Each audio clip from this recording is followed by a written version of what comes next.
So this is what people call the real van life.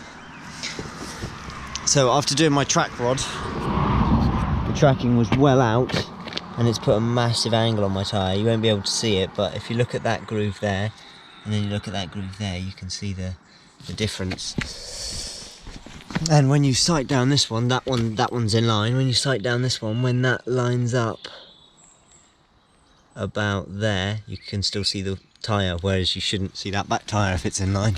Well, you should see it perfectly. So I'm just trying to undo this, but I don't have a splitter, so hammer it is.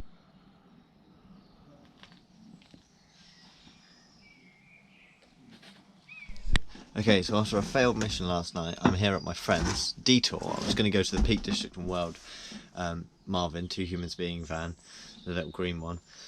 But I've had to abort that mission because I noticed how badly worn my tyre was, which I showed you yesterday, and I tried to adjust it briefly. All I needed to do was get that ball joint off and wind it out a few turns, the track rod, and then push it back on, because it's blatantly too far in. But I couldn't get the ball joint off, so I'm here and we're borrowing the proper tracking kit from the garage just across the unit estate, and yeah, we're going to do it, which is cool, using like mirrors and old school way.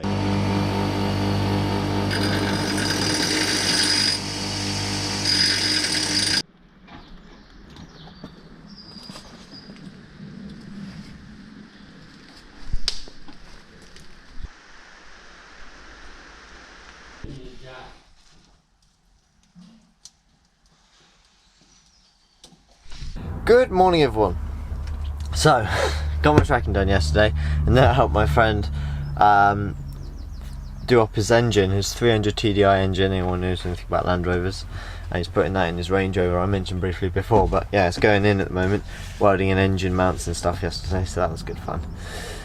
I want to show you, I've got light switches, as you can see. That turns on the main lights, and then this one does them, and they're really nice. Just a nice ambient light. And yeah, because I'm just at my friend's because we did tracking, I think I'm going to pop to my dad's, do some band practice tonight because we've got a festival coming up at the end of this month, Bank Holiday May. I just wanted to show you this. I've just got to Aldi, still in the Aldi car park. I don't like to, you know, leave the bags out, just pack them straight away. And this is the stock. So I bought about 4 or 5 tins to add to my collection. Never run low on tins. Got 6 milks, one's in the fridge. Got lots of pasta because I like my pasta. Got flour for baking, rice, loads of porridge, sugar, nuts, nutritional stuff. It's all there. And that cost a grand total of £40, and that's 2 weeks worth of shopping, so £20 a month for me on my own. So sometimes I go to a little shop and buy a couple of extra biscuits because I've got some biscuits in there and stuff, and I've got all veg in the fridge. Obviously it's not all I bought, and just under there, but that is the storage. Without the subfloor I wouldn't be able to store that much food. So yeah, I just stocked up the fridge as well. Got like raspberries and carrots, yeah, the usual stuff. And then got apples and bananas up there, so well stocked up. 40 quid's worth, that'll last me 2 weeks, so I'll go to the shop towards the end of May. Good morning, everyone, and welcome back. So it's now the next weekend, and apologies for the last video. I've been editing it, and there's quite a lot of microphone crackling, so I'm going to try and check every clip before I start filming now and try not to touch the jack at all. But anyway, if you look here, you can see dangling cables for speakers. If I expose it, there you are. So there's gonna be 4 speakers in the ceiling I've bought. So we've got cable here for one there, cable here for one there. So there's gonna be 2 there, and then 2 towards the back of the van, and that's what these 2 cables are. So I'm just doing all the cabling now, and I've taken the lights down that were over here above the cooker and this surface, because they're now going to go here, which was the original plan, and then there's going to be an LED strip here, which was also the original plan. But yeah, I'm just running all the cables now, as you can see. This is the only cable going to be hidden behind stuff, because as you know, I've done conduit everywhere else. That's why all these cables are dangling down here, because I haven't yet put the conduit on. But I need to take down this switch, which does those lights over there, and then they will be powered off a switch here. I always say you want to switch as you come in the door, because you don't want to be fumbling around with your phone torch trying to find the lights. So there's going to be another bank of 3 switches, and one is going to do the main ones above my head, those spotlights, and then one is going to do the LED strips above here, and it will do both sides, and then one is going to do some under counter LED strips, which will just give a nice atmospherical evening vibe, and same on the other countertop as well. I don't know how I'm going to run those cables yet, but the subfloor is a good place for running cables. But yeah, for the LED strips above the kitchen counters, I've got to run, well, I've run one now, that's that one just tucked up there, and then I've got to run another one to the other side while I still can. And then shower electrics will just have to be running in the shower wall that's going to be here, and it just have to work, because I can't really, my brain doesn't really function thinking ahead. Kind of just do and then go, maybe I could have done that. So that's why I tend to do the wiring after, because I like to add, change, take away, completely change my idea halfway through. So having a versatile system like this, just, yeah, it's kind of foolproof. So yeah, the speakers are going to be awesome. They're just going to be powered by a simple old Kenwood stereo, super old school. It's got a CD deck. It's probably from the 90s or early 2000s. Probably early 2000s, to be fair. I reckon if it was 90s it would have a cassette player. And then I've got this other amp kindly given to me by Joe. He was just like, do you want this? This was like a year ago he gave me this. And I was like, yeah, why not?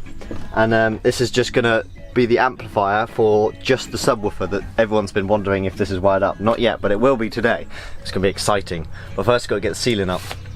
The ceiling, I've bought 3.6mm ply. I bought it from Travis Perkins, and on their website it said £28, and that's 6 kilograms for a full sheet. Wix had only 6mm ply as a full sheet, and that was £24, so I was like, but it was 11 kilos, so I was like, I'll go to Travis Perkins anyway. Turned out it's like £11 a sheet when you go there in person rather than paying online. So yeah, Travis Perkins for the win, and it's really quality plywood. So yeah, I'm going to cut all that down with my track saw, and drill all the holes for the lights and speakers, and get my mum to help me, and we'll just thread the cables through and stuff, and screw the ceiling up, and that should be a pretty quick thing. And it only cost me 37 quid for the ply, and then 70 quid for the speakers. But I like a good sound system. I can't be dealing with this Bluetooth crap.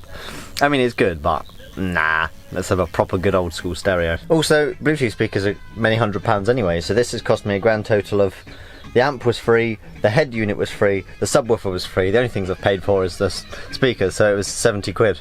So again, reusing what's already around. I always say there's no need to buy new if you don't have to. For those that are interested, it's a lovely sunny day, but the panels are hot because it's now getting warm. So we're getting 600 watts, kindly given to me by Rich Off Road. I'll link his Instagram in the description.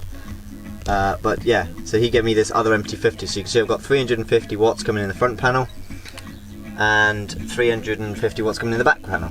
So 700 watts, and then 100 watts is being used. But anyway, let's crack on. I'm going to shut up, and a quick montage of putting the ceiling up.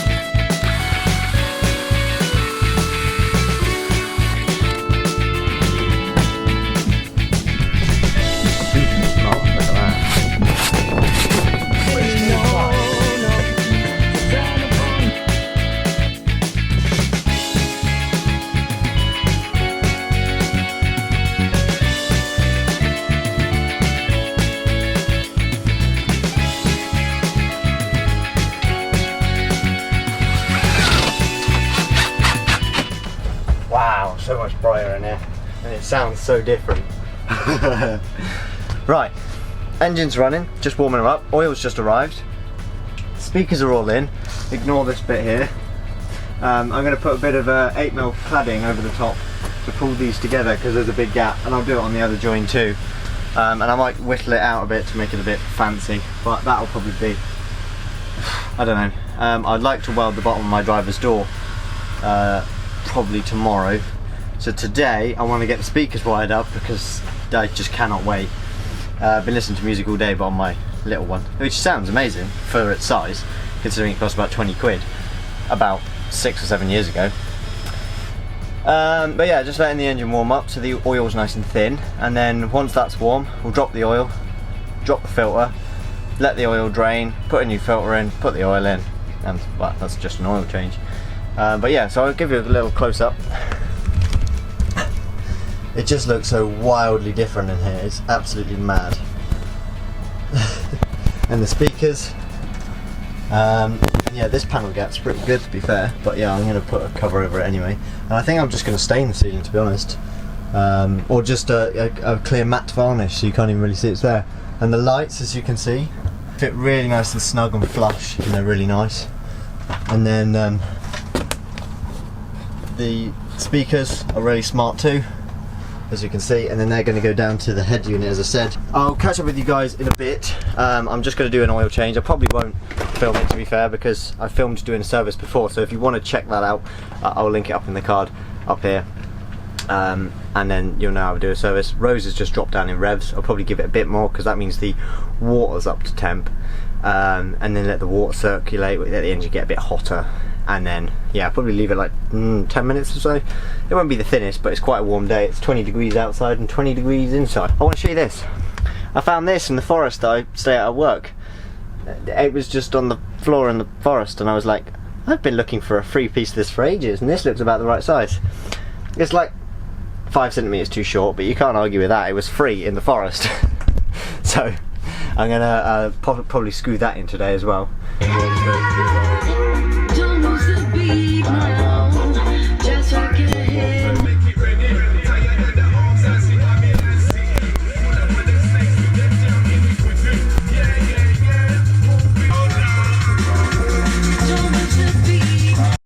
And here is the next job. Yeah, just pulled the bit of aluminium off. It was literally just screwed on, as you can see, there's the screws, and then filled over. And yeah, it was clearly getting quite rusty. So I've got the new panel here to go there, which came with the van. And the only thing I am going to have to do, which is going to be the long bit, is at the bottom here. I sealed this on with some OB1, but there's a bit of hole there. Actually, I thought it was worse than that, so it might not be too bad, but yeah. So let's get cracking and cut the rest of this off.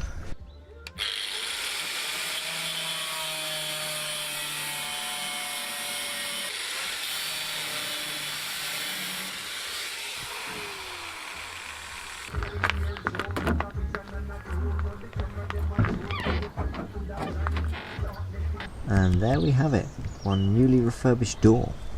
It needs a bit of grey paint, but I've just put black down there, so it kind of just, you know, lines up with the bumper and looks a bit smarter. Well, just kind of, yeah, I think the grey hung down a bit too low. Now it's in line with the bumper, you know, and then it kind of matches, you know, the fact that everything's black below that line.